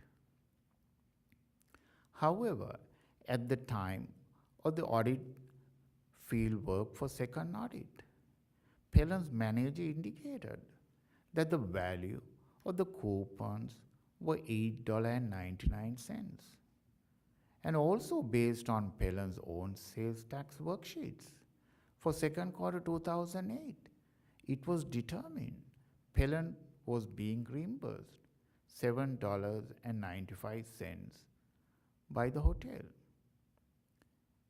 and that Pellant was taking a deduction for the reimbursed breakfast amounts.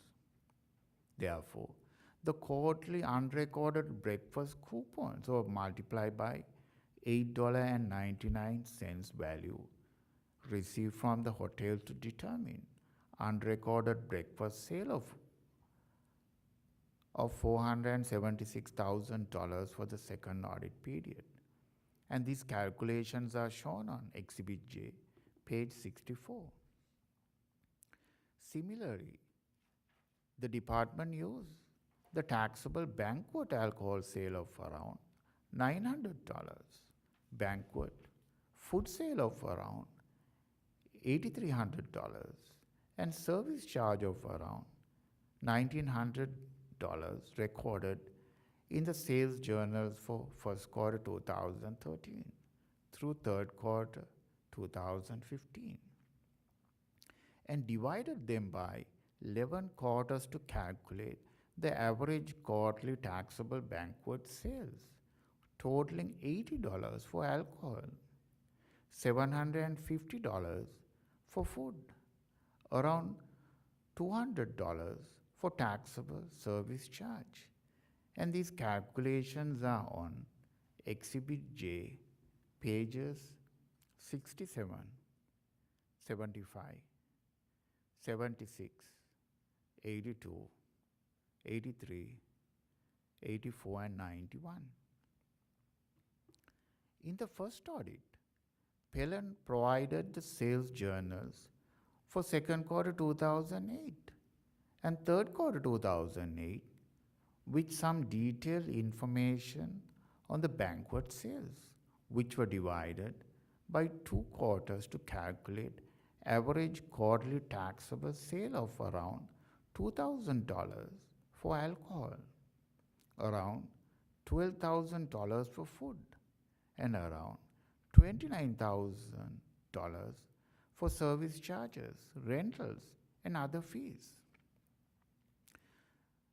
The quarterly averages for second quarter 2008 and third quarter 2008 were compared to the quarterly averages for first quarter 2013 through third quarter 2015, and the differences of around $1,700 for alcohol, $11,000 for food, and around $29,000 for service charges, rentals, and other fees were calculated.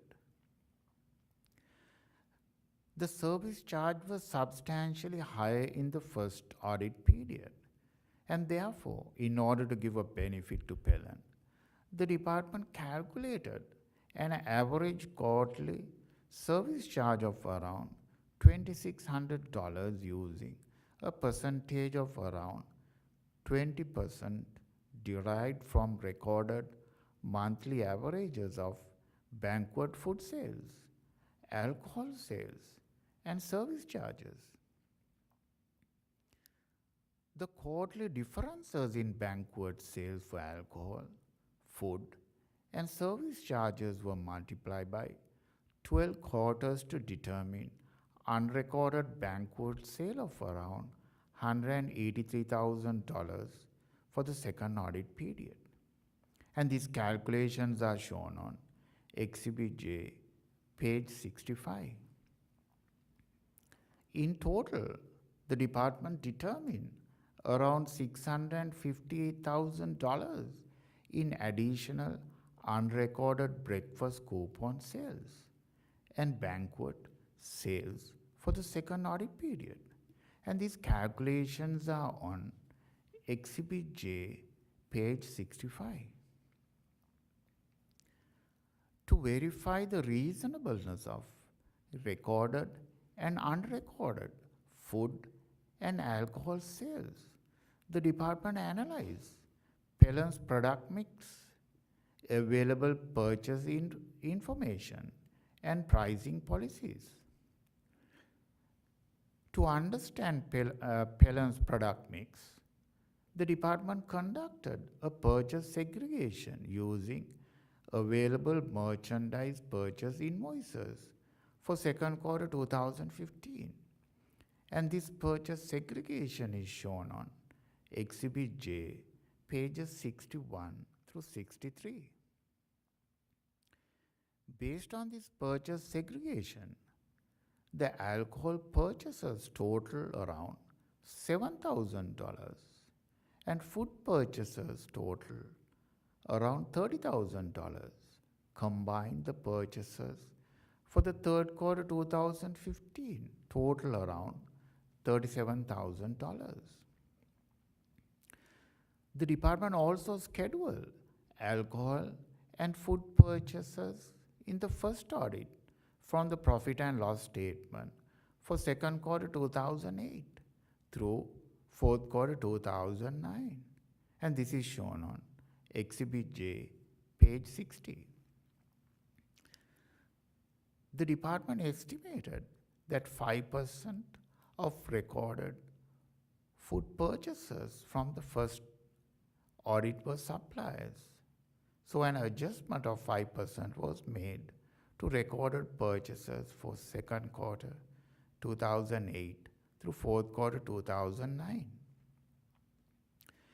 Based on the recorded alcohol purchases and adjusted food purchases for second quarter 2008 through fourth quarter 2009, the department calculated average quarterly purchases for alcohol of around $20,000 and food of around $43,000. The department noted that the alcohol and food purchases for third quarter 2015 were substantially lower than for second quarter 2018 through fourth quarter 2009. Based on this information, the department determined that the merchandise purchase invoices for third quarter 2015 were incomplete, and it appears that the Pelham failed to provide their complete purchase invoices for this period. Therefore, the department used Pelham's first audit purchase information to determine purchases of around $252,000 for year 2014. Even though the department did not accept the amount listed on Pelham's federal income tax return schedules, it used the cost of goods sold amount on Pelham's 2013 federal income tax return, which totaled around $205,000. The department also calculated the alcohol purchase percentage of around 31% and food purchase percentage of around 69%. And these percentages are shown on Exhibit J, page 60.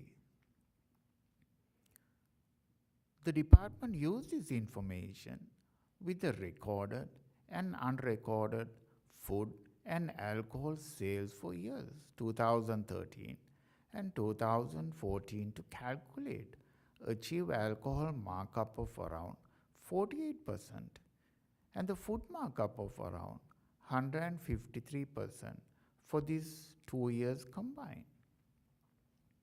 And this is shown on Exhibit J, page 58. To verify the reasonableness of alcohol markup, the department performed a short shelf test using Pellen's available alcohol purchase invoices with respective overpour and breakage allowances and available selling prices, and calculated a weighted average alcohol markup of around 269%. And this calculation is shown on Exhibit J, page 56. At the time of the audit fieldwork for second audit, the department attempted to get additional information to conduct a full shelf test. However, Pellen did not provide the information that required to complete a full shelf test.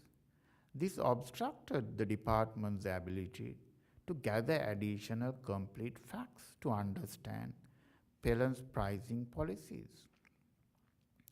It also prevented the department from determining Pellen's actual alcohol markup. Therefore, the department used the best available information to determine Pellen's alcohol markup for the second audit period. Based on these shelf test results, the department determined that it is required to mark up Pellen's alcohol purchases to determine accurate alcohol sales for the second audit period. Even though the department determined that Pellen's federal income tax return schedules were unreliable, it used the cost of goods sold reflected on Pellen's 2013 federal income tax returns. Also, in order to give a benefit to Pellen, the department assumed Pellen had the same cost of goods sold amounts for year 2014 instead of estimating purchases using the purchase information from the first audit. And this is shown on Exhibit J, page 55. Then the department used the alcohol purchases available for sales and weighted average alcohol markup factor of around 370% to determine audited alcohol sale of around $464,000 for years 2013 and 2014. The department then compared the audited alcohol sales with recorded and unrecorded alcohol sales to determine additional alcohol sales based on cost plus markup audit method of around $256,000 for the same period. The additional alcohol sales based on cost plus markup method was compared with recorded alcohol sales and unrecorded alcohol sales at banquets to calculate respective error rates for years 2013 and 2014. And these calculations are shown on Exhibit J, page 55. The department used recorded alcohol sales and unrecorded alcohol sales at banquet with respective error rates to determine additional alcohol sale of around $411,000 for the second audit period. And these calculations are shown on Exhibit J, page 53. In total, the department determined unreported taxable sale of around $1.3 million for the second audit period. And this calculation is shown on Exhibit J, page 52. The department then compared the total unreported taxable sales with a reported taxable sale of around $654,000 to calculate the error rate of around 198% for the second audit period. The audit calculation of unreported taxable sales for both audit periods are based on the best available information was reasonable. When the department is not satisfied with the accuracy of the sales and use tax return file, it may rely upon any facts contained in the return or upon any information that comes into the department's possession to determine if any tax liability exists. A taxpayer shall maintain and make available for examination on request by the department all record necessary to determine the correct tax liability under the sales and use tax laws, and all records necessary for the proper completion of the sales and use tax returns. When a taxpayer challenges a notice of determination, the department has the burden to explain the basis for that deficiency. When the department's explanation appears reasonable, the burden of proof shifts to the taxpayer to explain why the department asserted deficiency is not valid. Since Pellant failed to provide necessary records for both audit periods, the department used the best available information to determine the unreported taxable sales for both audit periods. The audit calculation of unreported taxable sales based on the best available information was reasonable. Pellant did not agree with the audit finding for both audit periods prior to peer-in conference statement dated April 4, 2025. Pellant contended that the value of the breakfast is only $3.49 rather than the value used in the second audit of $8.99 per person. This is shown on Exhibit R, page 2. However, Pellant changed their previous argument and now claim that the hotel did not reimburse them for the breakfast coupons provided to hotel's guests for the period April 2008 through September 2015. Now Pellant is arguing that Pellant provided free breakfast for guests of the hotel, and this is contrary to Pellant's previous representative's email communication, and this is shown on Exhibit R, page 2. Pellant also contended that the sales calculated in the second audit period are incorrect because the department used the results of the first audit period. Moreover, Pellant disputed estimated alcohol purchases for years 2013 and 2014. As support, Pellant provided a declaration from office manager and the general manager of the hotel and Pellant's member, and they are stating that the hotel did not reimburse Pellant for the breakfast coupons provided to hotel's guests for the period April 2008 through September 2015. Pellant also provided part of their federal income tax returns for years 2013 and 2014 to argue that the cost of goods sold amount reflected on Pellant's federal income tax return include wages. Using this information, Pellant calculated alcohol sales adjustment of around $285,000 for the second audit period, and these calculations are shown on Pellant's Exhibit 1. Phelan also requesting several other adjustments, including $168,000 for breakfast coupon sales. And these other adjustments are on Phelan's Exhibit 2 and 3. The department analyzed the information and ultimately rejected it. The department noted that Phelan made inconsistent arguments regarding the arrangement that they had with the hotel regarding breakfast coupons. But Phelan failed to provide any agreements that they had with the hotel and any other verifiable information other than 3 new declarations.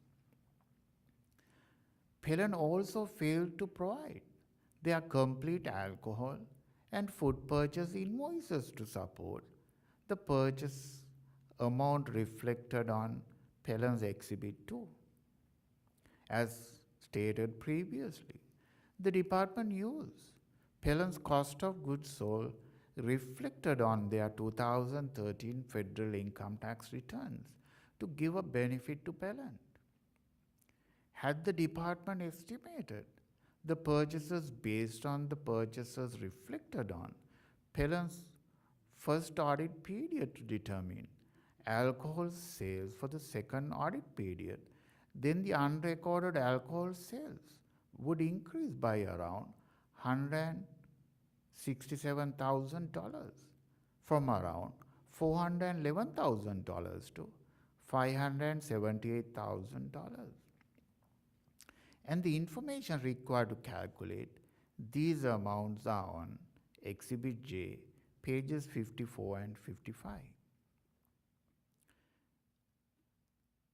Therefore, the department finds that the estimated amount assessed in these 2 audits are not only reasonable, but also benefit the appellant.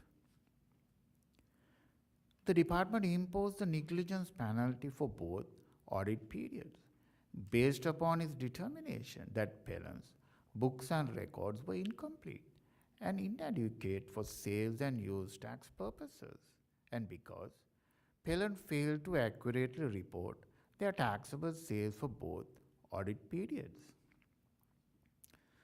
The department generally does not impose a negligence penalty when the taxpayer has not been previously audited. Nevertheless, even in connection with the first audit, the imposition of the negligence penalty is warranted if there is evidence establishing that any bookkeeping and reporting errors cannot be attributable to the taxpayer's good faith and a reasonable belief that its bookkeeping and reporting practices were in substantial compliance with the requirements of the sales and use tax law or regulations. Relevant factors such as general state of the books and records and the appellant's business experience must be considered. And when the evidence clearly shows that the understatement is due to negligence, then the penalty applies even when the appellant has not been previously audited. Specifically, the department noted that the appellant failed to provide complete records for both audit periods, and appellant failed to provide complete books and records to support their reported taxable sales. Appellant's failure to provide complete books and records for the both audit periods are evidence of negligence. In addition, the audit examination disclosed underreported taxable sale of around $3.2 million, which, when compared with the reported taxable sale of around $960,000 for both audit periods, resulted in a combined error rate of around 333%. This high combined error rate is additional evidence of negligence. Finally, the department imposed the finality penalty because the determination for the second audit period became final on February 28, 2016, and Pellant did not file a timely petition for redetermination and did not make a full payments towards the determination prior to this date.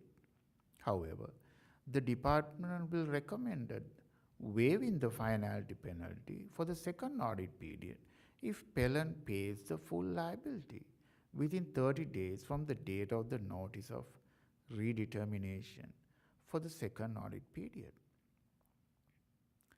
In conclusion, when Pellant did not provide complete books and records, the department was unable to verify the accuracy of reported taxable sales using a direct audit method.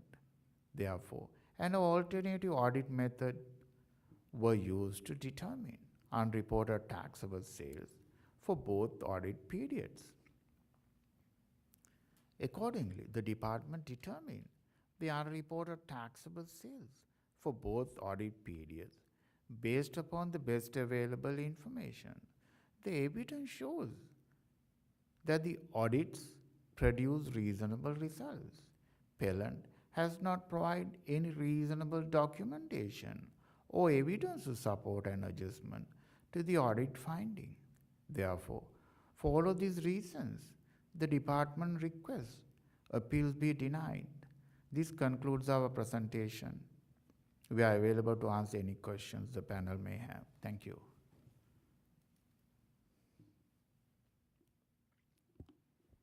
Okay, thank you. I did have a question. I know you addressed it, but I didn't catch everything you said. So if you could just answer again, where the appellant has stated that some of the federal income tax returns incorrectly contain wage information in the, I believe in the cost of goods sold. So what was CDTFA's response to that?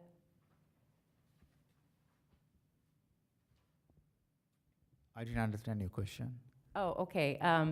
So the appellant stated that, I think it was the 2014 federal income tax return contained labor amounts or wages in the cost of goods sold. And I thought you addressed it during your presentation, but I missed part of what you said. Yeah, Exhibit X, the last page of the exhibit, that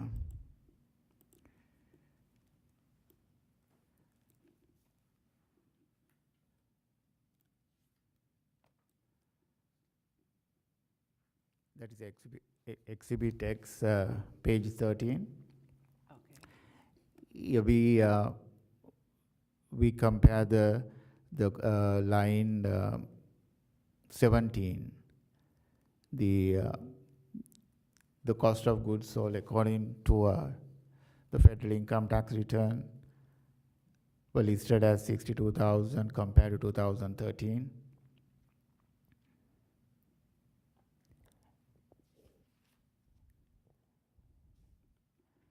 And also, okay,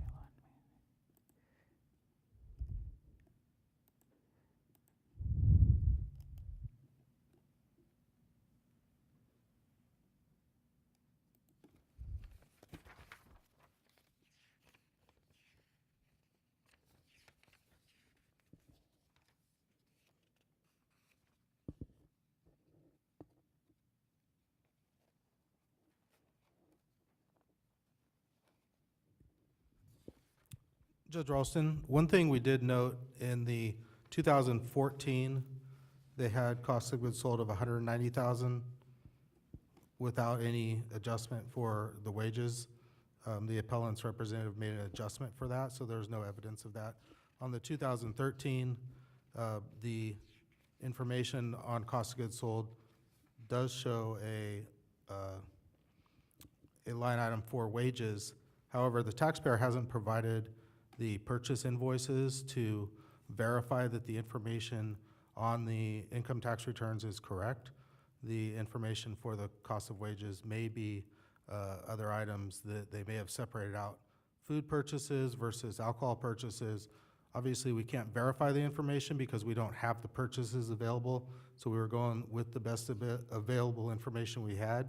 And as Mr. Samar Wikrima mentioned in the presentation, the cost of goods sold in the earlier audit period were significantly higher, and if we used similar amounts in the second audit period, the alcohol sales would have gone up tremendously.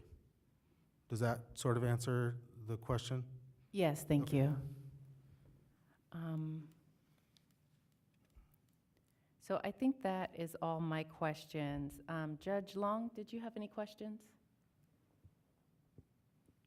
No questions, thank you.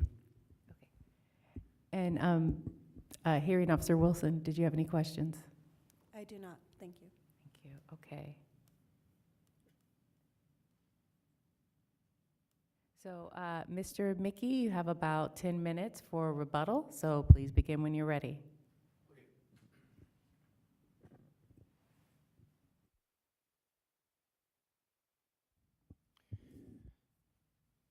Regarding the income tax return figures,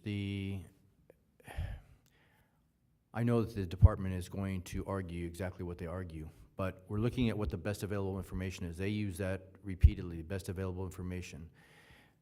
The CDTFA auditors routinely look at income tax returns, and whether they have backup document or not, if it serves their purpose, they use the information on income tax return. Countless audits are based on income tax returns. Auditors generally take the cost of goods sold, or the purchases, sometimes don't even ignore the cost of goods sold, off the income tax returns almost routinely. Now, I get that the records were maybe not provided. I don't know whether they're in those 12 boxes of records that the auditor initially had. Well, this is the second audit, so I don't know what happened in this audit. But this information to say that the cost of labor might be something else like food purchases, that's not very reasonable in our opinion. And when you look at the tax returns, you can see, even if you look at the Exhibit X, page 13, you see that for 2012, there is a wage amount, okay? And there's a wage amount of $96,000 on there. And the purchases are lower, $62,000. And then in 2013, it goes up to $204,000. So by the preponderance of evidence, it's real clear that the 204,947 that's on the income tax return is the most accurate number that they have. You might also note that in the file, there are copies of the P&Ls that the auditors just ignored based on their argument that the records weren't shown to verify them.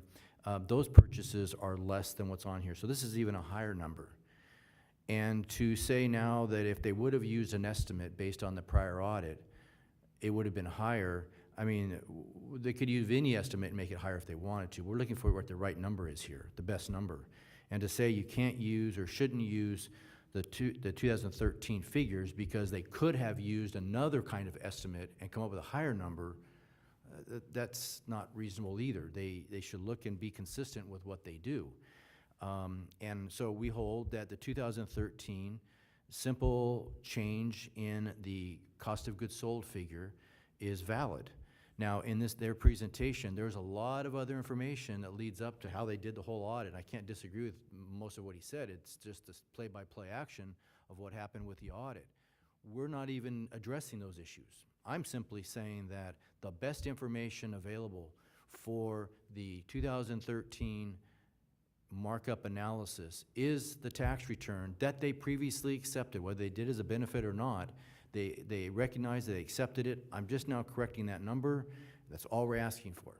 And when it comes to 2014, again, yes, you're absolutely right. I don't have a breakdown for it. But when you look, auditors do this all the time too. They look at the reasonableness. And they look at all these other facts. Like they have comment after comment that based on their, looking at the business location and the nature of the business, they're gonna make decisions. We're just simply saying that if you look at the 2013, 2014 total figures, and you acknowledge that on those tax returns, which I've shown you, there is not a line item for wages, that it is very, very reasonable and in my view, meets the preponderance of evidence that the 2014 total is a lump sum figure that also includes the wages. And that's why we did what we did. That's how we calculated the 34% being for wages and the 66% for the cost of goods sold, the true cost of goods sold. I don't know what else to say. I think that this is the best information. I think it's typically information that is used by auditors. It would have been used if they would have given this, if they would have had this information, this breakdown, they probably would have used it. I can't speak for them. But the fact is, we have it now, and it should be used. It's a simple change in the audit calculations. Second thing, on the difference between recorded and reported in the second audit period, where I've explained and shown you that there's $167,565 in coupons there. I'm simply asking you to recognize that that $167,565 is not a difference between recorded and reported. That if anything, it should have been part of the column K, and it should be added to the $475,605. I'm just identifying that within that $205,155, there is the $167,565 in coupons that are not in there, and by their own admission, they acknowledge that you asked a question earlier too, they answered it there, is that these coupons were recorded in the sales journal at volume, but the sales amounts were not. So you can't include the $167,565 in that difference. It needs to be moved and combined with the other coupons of $475,605. Then when you make that adjustment, that follow-through adjustment from the $18,651 on Schedule 12G, which is my Exhibit 3, I think it was, that's just a natural mathematical follow-through based on the procedure. And that's why that changes. And so there shouldn't be any question with that.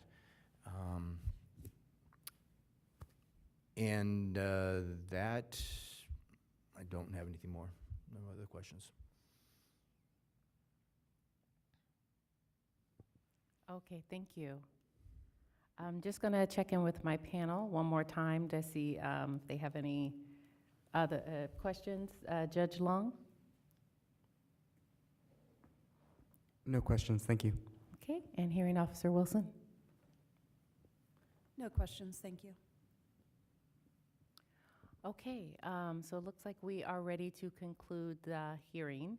Today's hearing in the Star of India LLC is now adjourned and the record is closed. The panel will meet and decide your case later on, and we will send you a written opinion of our decision within 100 days. Thank you, everyone, for attending. Thank you.